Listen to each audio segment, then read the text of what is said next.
నమస్కారం ఈటీవీ 360కి స్వాగతం. ముందుగా ప్రధానాంశాలు.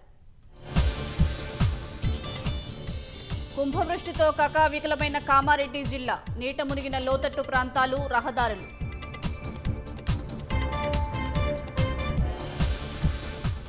వరుణుడి ప్రతాపానికి వణికిన ఉమ్మడి మెదక్ జిల్లా, పలు గ్రామాలను ముంచెత్తిన వరద, జనజీవనం అస్తవ్యస్తం. భారీ వర్షాలతో అతలాకుతలమైన ఆదిలాబాద్, చెరువుల్లా మారిన నిర్మల్ రహదారులు.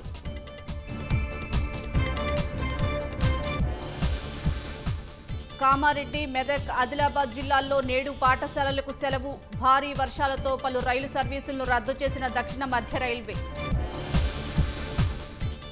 క్షేత్రస్థాయిలో అప్రమత్తంగా ఉండాలని సీఎం ఆదేశాలు. వరద ప్రభావిత జిల్లాల్లో నేడు రేవంత్ రెడ్డి ఏరియల్ సర్వే. మహారాష్ట్ర పాల్ఘర్ జిల్లా విరార్లో తీవ్ర విషాదం. 4 అంతస్తుల భవనం కూలి 12 మంది మృతి. అమెరికాలో పాఠశాల చిన్నారులపై దుండగుడి కాల్పులు, 2 మృతి. ఉగ్రవాద కోణంలో FBI దర్యాప్తు.